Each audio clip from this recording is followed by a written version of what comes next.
Saya nggak tahu. Sebetulnya Hizbut Tahrir itu menolak Pancasila apa enggak? Menolak Pancasila gitu. Iya, mengakui Pancasila apa enggak? Atau kalau ditolak itu apanya yang harus ditolak dari Pancasila?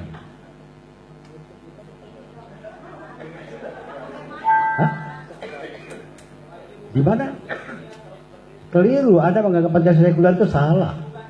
Sama salahnya pemimpin kita dulu menganggap Pancasila itu sekuler karena diidentikan dengan Kemal Atatürk. Gitu. Pancasila itu memberikan kesempatan luas kepada agama gitu kan. Nah, tadi kan saya sampaikan syariat Islam. Kalau dalam bahasa ini penerapan secara kafah. Kalau istilahnya Habib Rizik, NKRI bersyariah.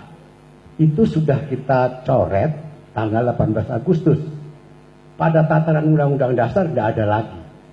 Tapi di bawah Undang-Undang Dasar bisa, ya kan? Misalkan Undang-Undang Perkawinan itu kan syariah. Undang-Undang Peradilan Agama itu syariah.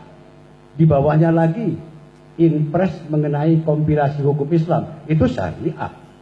Yang nyebutkan eksplisit itu Undang-Undang Perbankan Syariah.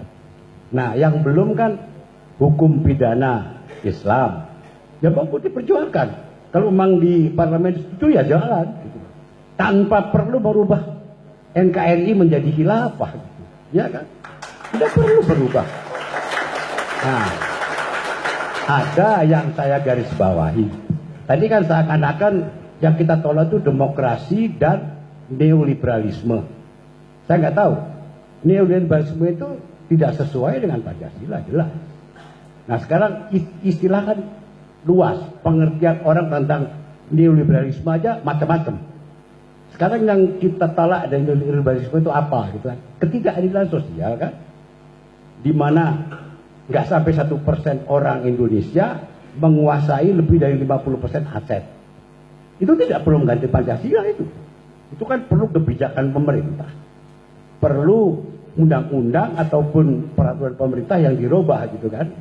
Nah, saya sampaikan tadi, pemerintah itu punya kewajiban untuk melindungi atau menjamin hak-hak rakyat. Cuma ini pemerintah nggak mampu karena nggak punya uang. Nah, kenapa nggak punya uang? Bagaimana mungkin negara sebesar ini, sekaya ini, nggak bisa mengumpulkan pajak? Nggak bisa mengumpulkan pajak. Pajak kita itu dibanding pajaknya Belanda sepertiganya. Betul, itu angka tahun 2012. Angka yang sekarang saya belum tahu. Tapi artinya di sini apa? Yang tersurahkan ketidakmampuan menyelenggarakan pemerintahan. Nggak ada hubungan sama khilafah, nggak ada hubungannya sama dasar negara, tidak ada hubungannya. Bagaimana kita menjalankan program itu dengan baik? Kawan-kawan di Direktorat Jenderal Pajak, Pak, naikin pajak menjadi 3 kali lipat itu bisa kok. Kalau pemerintahnya mau gitu. Itu kan, dan itu tidak perlu khilafah. Yang perlu kita cari pemerintah yang mau. Pemerintah yang berani untuk menjalankan hal itu gitu. Jadi sekali lagi, saya jangan dicampur aduk lah. Jadi monggo, saya tidak setuju tujuan saya. Kalau orang sholat harus diatur sama undang-undang. Lah nanti saya sholat saya bingung, ini saya karena takut ditangkap atau sama takut kepada perintah Allah, kan enggak. Jadi harus kita batasi apa yang kita atur dengan.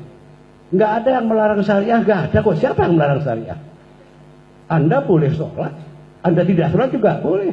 Hak asasi Anda untuk tidak sholat kita jamin juga gitu kan. Jadi istilah-istilahnya menurut saya enggak jelas, enggak bisa ditafsirkan terlalu apa? Terlalu di awang-awang, terlalu tidak jelas. Yang namanya kafah itu seperti apa? Kalau keseluruhan kita pakai mazhab yang mana gitu kan tidak jelas lagi kan? Ya seperti sekarang ini saya pikir sudah bahwa keadaan tidak baik, iya. Nah itu karena pemerintahnya banyak yang korup gitu kan.